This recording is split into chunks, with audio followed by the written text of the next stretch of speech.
Esse é o JW Broadcasting de agosto de 2024. É hora da doutrinação, é hora da doutrinação, é hora da doutrinação, é hora da doutrinação.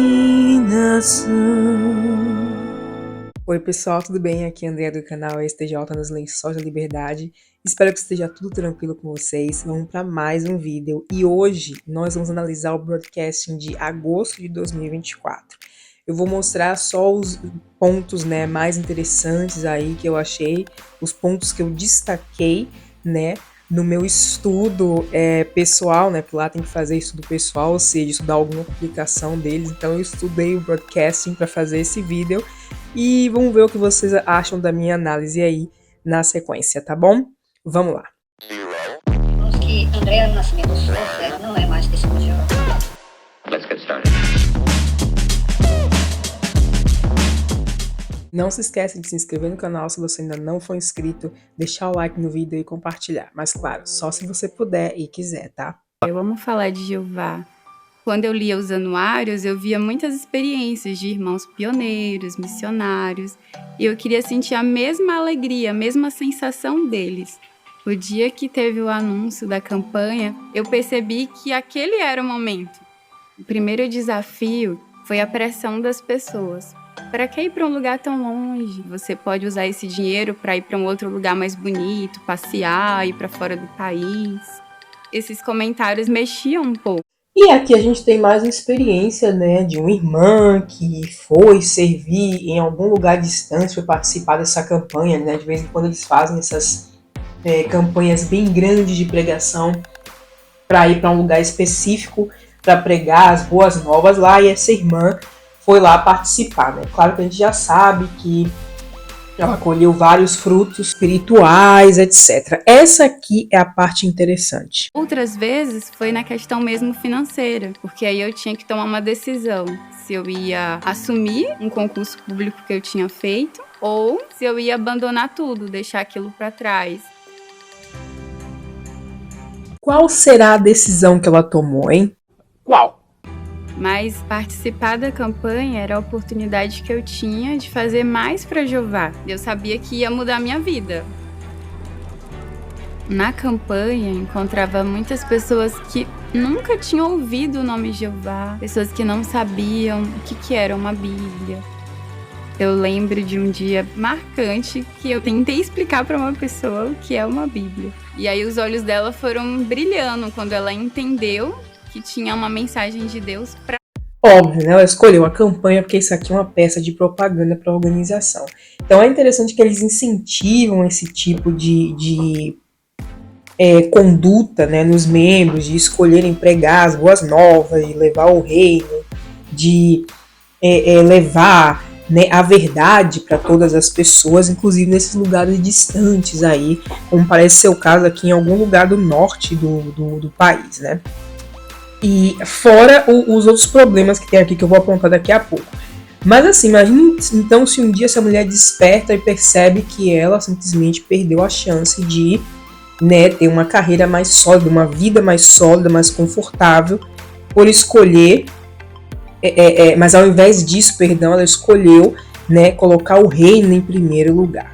Então assim, é horrível que eles mostrem isso para as pessoas, dizendo que, olha, você que é testemunha de Jeová tem que ter esses alvos, Então, por mais progresso que eles façam, ainda exige esse tipo de propaganda. O que pode acontecer é eles começarem a cobrar menos das pessoas, que façam isso, que vão para campanhas ou que sejam pioneiros, etc, etc.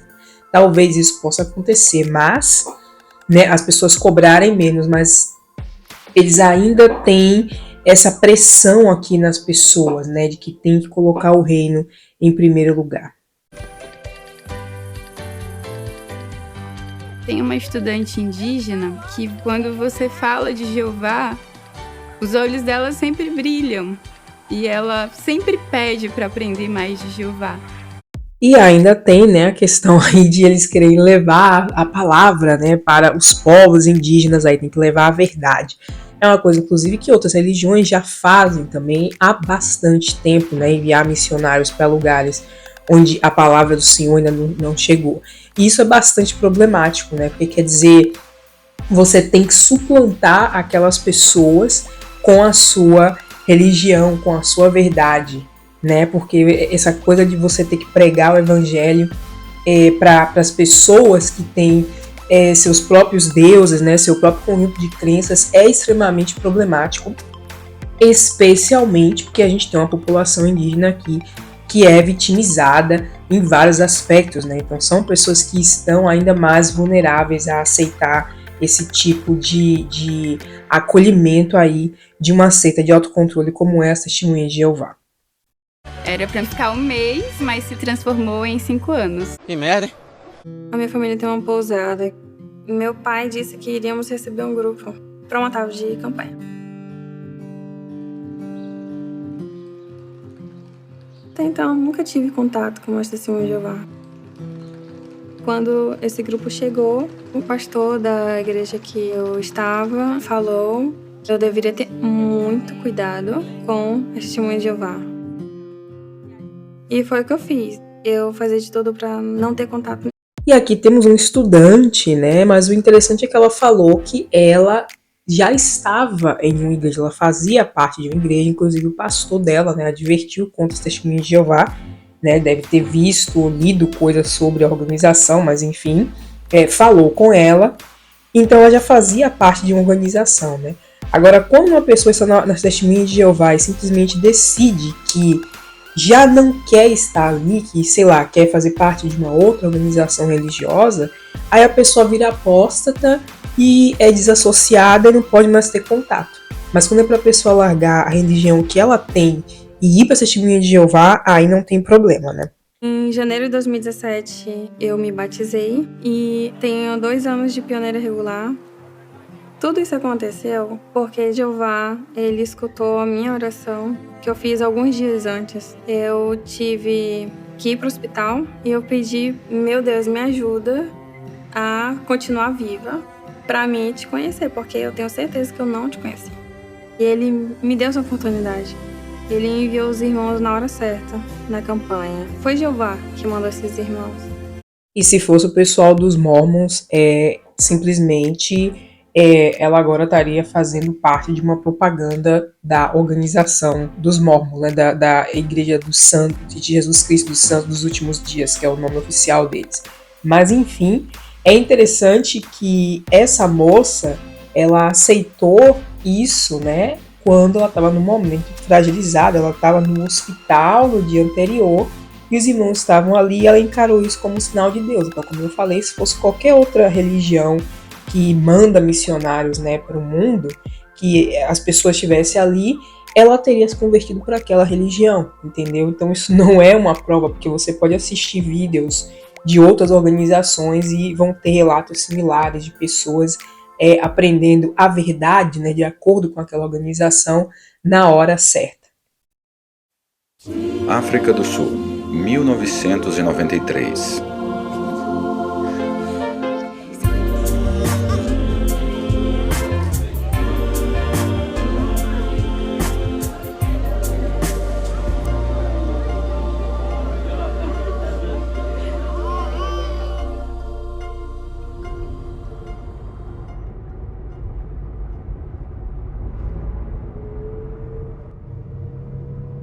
Tenho uma coisa para te contar.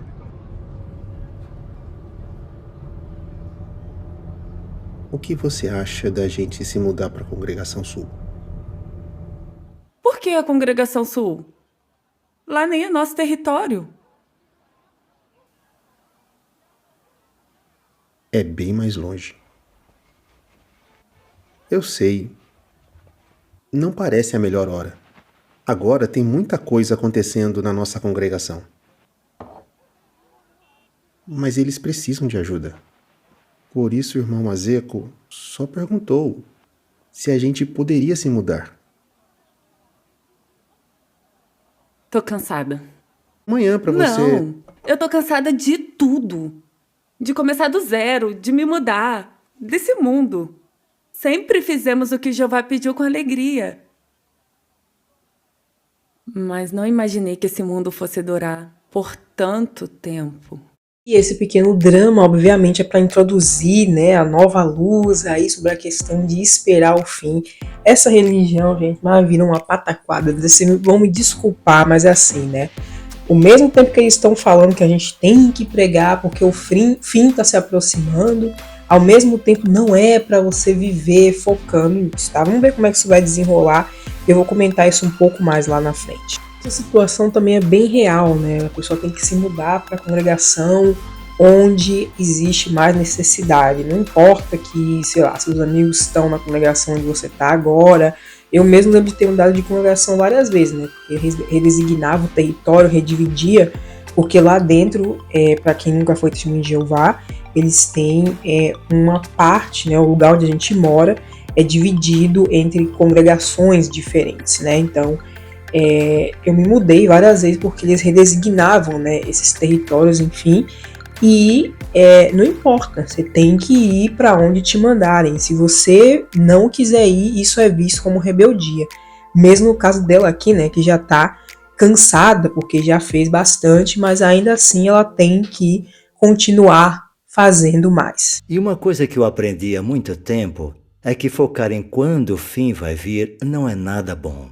Claro que sempre tem que ter aquele irmão mais velho que vai lá de enxerido se meter na vida do casal e dar o conforto, né, e a ajuda espiritual que aquelas pessoas estão precisando naquele momento. Foi isso que aconteceu com a minha esposa. A gente saiu de pioneiro logo depois que casamos. Estávamos bem animados. A gente achava que o fim estava bem perto. 1976. Mas o fim não chegou. Os anos foram passando e a minha esposa mudou. Ela estava com raiva porque o Armagedon não tinha chegado ainda e começou até a duvidar se isso ia acontecer mesmo. Interessante é que eles colocaram essa data, né, 1976, porque em 1975 as Testemunhas de Jeová tinham predito que o Armagedon ia vir, tá? Eles tinham publicações onde se dizia isso. Inclusive o então presidente, né, da Torre de Vigia nessa época, o Fred Frantz, que antes eles tinham um presidente e tal. Eles tinham um presidente durante um tempo, depois tinham o presidente e o corpo governante, agora tem um corpo governante, né, que é quem toma as decisões. Mas enfim, esse então presidente, ele tem todo um discurso chamado, acho que é a importância, ou não, o significado de 1975, tá? Se você jogar no YouTube, só que em inglês, claro, né, porque ele é dos Estados Unidos, é The Significance of 1975, uma coisa assim. E então, se você quiser escutar o discurso inteiro, né, claro que eles vão dizer que agora é velha luz, mas o irritante é que a organização incitou isso nas pessoas, né, dizendo que o fim ia chegar em 75, teve gente que vendeu tudo, que perdeu tudo que tinha, simplesmente porque acreditou que o fim ia vir e não chegou. Então a pessoa não tem nem o direito de se frustrar e eles não se sentem obrigados a pedir desculpas por essa profecia que não se cumpriu, essa profecia falsa, né? No fim, ela deixou a Jeová e a mim. Tadinha, que barra! E é claro, né, que a mulher vai escutar o irmão falando a experiência dele, o que aconteceu com a esposa, que acabou saindo da verdade e tal, e ela vai mudar, né, a forma como ela age concernente ao fim ainda não ter chegado. Então, aqui na Wikipedia, a gente pode ver o conceito de dissonância cognitiva. O conceito de dissonância cognitiva remete à necessidade do indivíduo de procurar coerência entre suas cognições, conhecimento, opiniões ou crenças. A dissonância ocorre quando existe uma incoerência entre as atitudes ou comportamentos que acredita serem certos e o que realmente é praticado. E isso, né, é o que faz as pessoas que estão numa seita adoecerem e elas não percebem, porque existe justamente esse conflito entre a questão de você, por exemplo, né, você vive nessa dicotomia, não é para você pensar no fim, mas você tem que pregar e pensar que o fim está próximo, mas não focar nisso. Então, dentro disso já existe aí uma dualidade. E aí, quando você vê que esse fim não chega, né, existe a razão, né, você consegue enxergar o fato concreto de que não, né, o fim ainda não chegou, está demorando muito, já tem muito tempo que era para ter vindo, mas você tem essa outra parte te dizendo, olha, não, você tem que continuar, mesmo que você ache que tem alguma coisa estranha. Esquece a sua dúvida, continua indo pregar, continua nessa organização. E aí vem a dissonância, né, cognitiva, ou seja, as suas ações, ou seja, porque a pessoa faz, né, que é continuar nessa organização, não está em consonância com o que a pessoa acredita, porque no fundo tem aquela dúvida. Por isso que tanta gente dentro da organização da Testemunha de Jeová tem tantos problemas mentais, porque só nesse ponto aí você já tem uma questão muito forte. Muitos anos atrás, um irmão da minha congregação me convidou para ir com ele revisitar um homem que tinha pedido para ele voltar. Mas lembro que não levou muito tempo para nós percebermos que ele não estava muito interessado em ouvir o que a gente tinha para falar. O que ele queria era nos convencer de que a gente estava na religião errada. Ele começou a falar mal do irmão Russell, dizendo, foi Russell que fundou sua organização. E ele ficou acusando o irmão Russell, dizendo que ele tinha feito isso e aquilo. E a opinião dele era que, já que o irmão Russell tinha cometido alguns erros, Deus não podia usá-lo para fundar a religião verdadeira. Nós falamos com ele e mostramos que aquele pensamento não era certo. Na opinião daquele homem, Deus não podia usar homens imperfeitos para fazer sua vontade. Já imaginou se isso fosse verdade? Moisés errou quando não deu crédito para Jeová por tirar água do rochedo. E agora, vamos tirar os primeiros 5 livros da Bíblia? Davi pecou com Batseba, então não vamos ler os salmos dele? Pedro negou Jesus, vamos rasgar as cartas dele? O raciocínio daquele homem não faz sentido. Esse é o John Ekron, que é um dos ajudantes do corpo governante. Eu nunca lembro exatamente em qual departamento que eles ajudam, porque também é que interessa, né? Que se exploda. Mas enfim, o John Ekron, ele tá aí falando que não, Jeová, né, o Deus verdadeiro, pode usar homens imperfeitos. E eu até concordo com o raciocínio dele. O problema é que você também pode usar esse raciocínio para qualquer outra organização religiosa. Porque se os outros homens são imperfeitos, né, e eles mudaram agora, porque essa ideia de você mostrar que eles eram homens imperfeitos, né, como o Russell, né, que foi o fundador, entre aspas, talvez, né, dessa Testemunha de Jeová, porque ele fundou os estudantes da Bíblia, depois o Rutherford tomou a religião, né, tombou, o Russell morreu, ali, o Rutherford foi lá, deu um golpe e tomou a religião, e aí ficou a Testemunha de Jeová, mas enfim, ele era imperfeito, não sei o que, tá, agora eles estão falando isso, porque antes, né, diziam, não, ele era, sei lá, o Rutherford mesmo dizia, porque o Rutherford era muito rígido, não sei o que, e não, né, o cara era um mó 7-1, pior que o Russell, né, enfim, mas agora eles estão falando desse negócio, não, porque eles eram imperfeitos, mas tá, então, o pessoal que fundou a Adventista do Sétimo Dia, você pode dizer a mesma coisa sobre eles. O cara lá que fundou os Mormons, o Joseph Smith, você pode dizer a mesma coisa sobre ele, eram uns homens imperfeitos que fundaram a religião, então eles também têm a verdade, isso prova o quê que eles têm a verdade? Prova em quê? O irmão Russell fundou uma nova religião? Fazendo uma acusação muito séria, hein? Não, claro que não.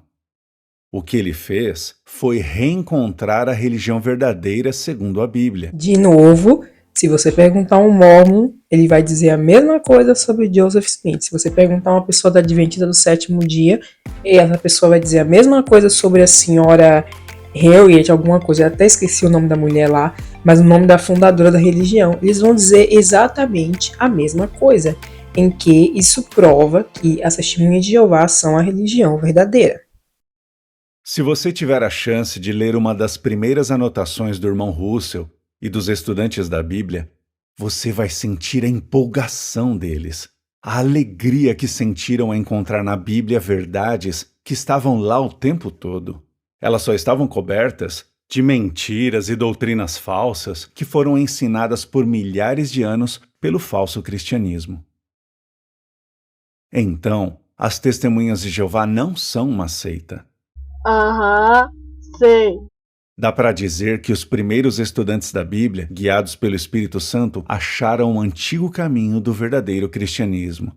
Eles arrancaram filosofias pagãs e doutrinas falsas que cresceram por milhares de anos. Então aí ele falou, né, o caminho para o verdadeiro cristianismo. Se alguém perguntar isso na porta para uma testemunha de Jeová, ela vai desconversar e não vai responder que eles realmente acreditam que só a religião deles é a verdade.